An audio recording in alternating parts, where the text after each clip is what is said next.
विद्या विनय संपन्ने ब्राह्मणे गविहस्तिनि शुनि च एव स्वपाके च पंडिताः समदर्शिनाः। हरे कृष्ण। आज हम भगवद गीता के 5वें अध्याय के वन ऑफ द फेमस श्लोक पर चर्चा करेंगे। 5वें अध्याय का 18वां श्लोक, विद्या विनय संपन्ने ब्राह्मणे गविहस्तिनि।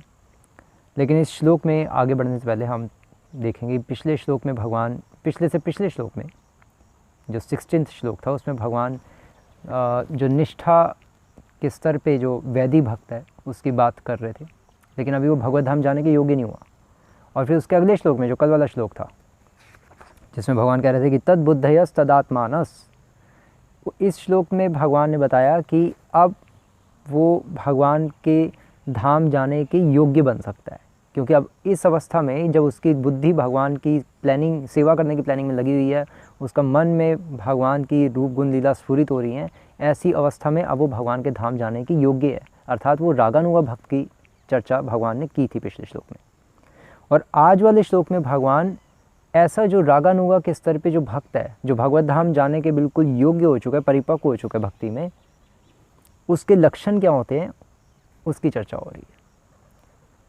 तो उसके क्या लक्षण होते हैं? तो उसके लक्षण होते हैं कि विद्या विनय संपन्ने ब्राह्मणे गविहस्तिनि। जो ऐसा जो महान जो व्यक्ति है वो विद्या विनय संपन्न है, वो विद्या से और विनय से संपन्न होता है। अर्थात उसमें विद्या होती है, वो पूर्ण रूप से उसको अनुभव होता है कि जीवेर स्वरूप होए कृष्ण नित्य दास। ये विद्या भगवान से अपने संबंध का ज्ञान, वो इसको पूर्ण रूप से अनुभव कर चुका है और इस कारण से वो विनय से संपन्न हो चुका है। विनय अर्थात विनम्रता, हम्बलनेस। हम्बलनेस क्या है? हम्बलनेस तृणादपि सुनीचेन, है ना, तृण से भी अपने आप को अधिक नीचे मानना। उसका अर्थ क्या है? तो उसका अर्थ भक्तिवेदांत सरस्वती ठाकुर के अनुसार और कामंडके नीति शास्त्र के अनुसार उसका अर्थ है कि सेंस कंट्रोल, अपनी इंद्रियों पर नियंत्रण करना, भोग ना करना। सिंपल भाषा में भक्तिवेदांत सरस्वती ठाकुर कहते थे कि दीनता का अर्थ है भोग ना करना। तो वो जो है भोग ना करना, वो उसके माइंड में घुस चुका है। क्यों? क्योंकि वो विद्या से संपन्न हो चुका है। भोग ना करना, सेंस कंट्रोल जो है, सेंस कंट्रोल अर्थात भोग ना करना, ये कैसे आता है? हम्बलनेस से कोई पूछ सकता है।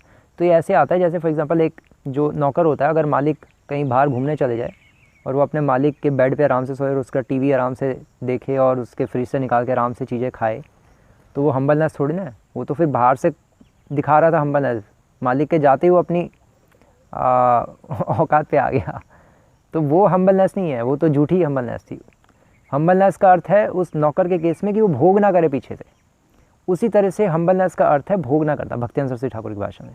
तो जब इस तरह से वो उसको संबंध ज्ञान प्रकट हो जाएगा और वो विनय अर्थात दीनता उसमें आ जाएगी, उससे संपन्न हो जाएगा, संपन्न, तो फिर ऐसा जो रागानुगा भक्त है, ब्राह्मणे गवि हस्तिनि, वो चाहे ब्राह्मण हो या गवि या गाय हो या हस्तिनि या हाथी हो, शुनि चैव स्वपाके च, या कुत्ता हो या कुत्ता खाने वाला चंडाल हो, पंडितः समदर्शिनाः, वो इन सभी को समदर्शिना, समान रूप से दिखेगा।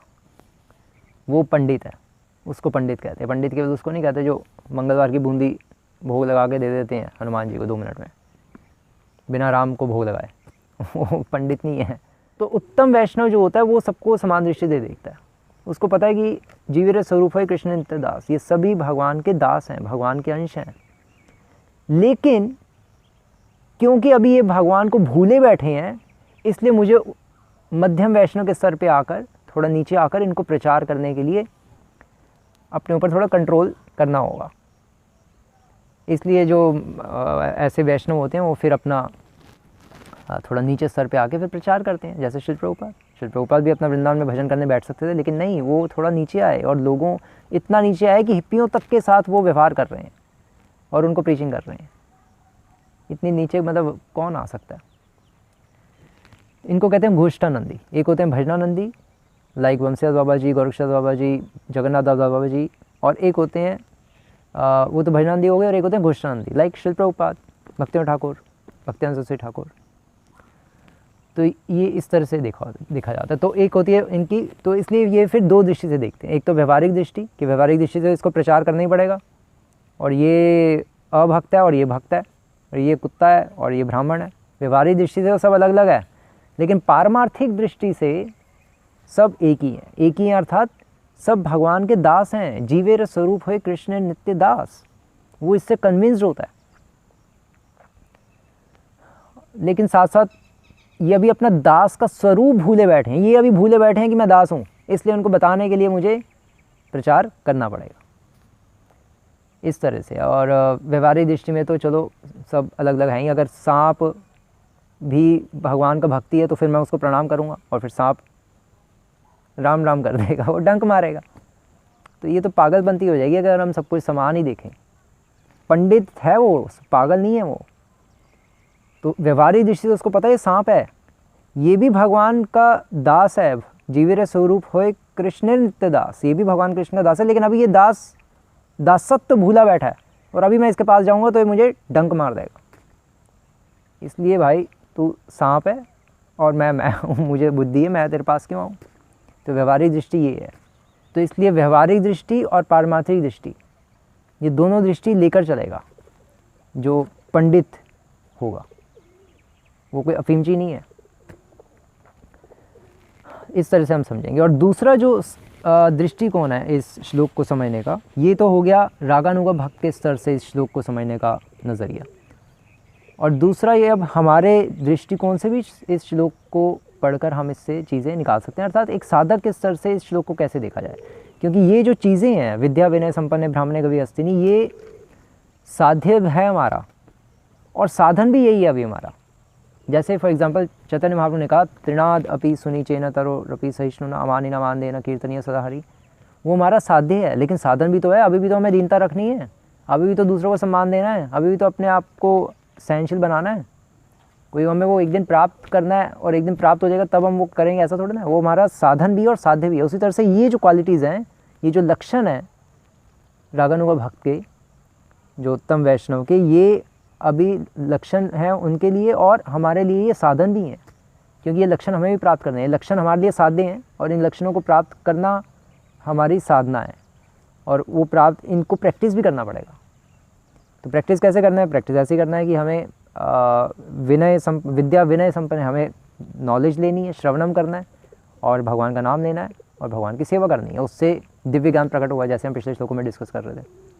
और फिर विनय अर्थात उससे फिर हमें सेंस कंट्रोल करने की शक्ति मिलेगी, और जब इससे हम संपन्न होंगे तो फिर ब्राह्मणे कभी हस्तिनी, तो फिर हमें धीरे धीरे हमें पता लग जाएगा कि सब भगवान के दास हैं।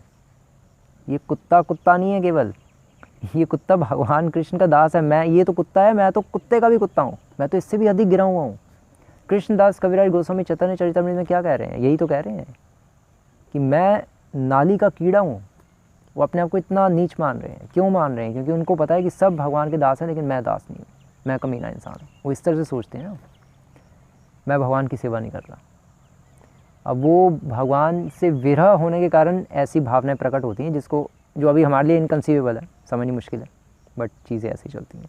तो ये जो व्यवहारिक दृष्टि है, जो मैंने अभी बताया, तो अब इसको क्या करते हैं, कार्ल मार्क्स जो था वो कहता है कि हाँ, व्यवहारिक दृष्टि क्या है, अब सब एक ही होना चाहिए। हमारे हिसाब से यही व्यवहारिक दृष्टि है, कोई ऊपर नहीं कोई नीचे नहीं। उसको कहते हैं साम्यवाद। उसने ये साम्यवाद की फिलॉसफी लाया। वो कह रहा है हाँ, ये उसके अकॉर्डिंग ये श्लोक ठीक है, चलो भाई सब एक है, लेकिन उसको कहो भाई ये इसके पास आप जाओ, शेर के पास चले जाओ, फिर सब एक ही हैं, तो सबको समान होना चाहिए। शेर को अपने साथ कुर्सी बिठा लो, वो खा जाएगा। तो ये इम्प्रैक्टिकल फिलॉसफी उसकी साम्यवाद की थी।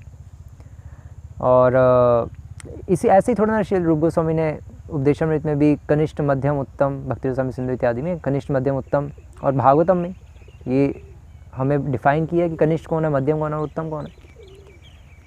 अब जूनियर है, सीनियर है।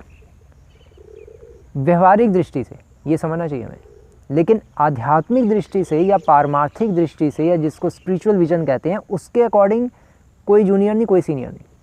सब भगवान की सेवा का, मंदिर में सेवा करने आए हैं यार, अपनी अपनी सेवा करो और भगवान के धाम निकलो।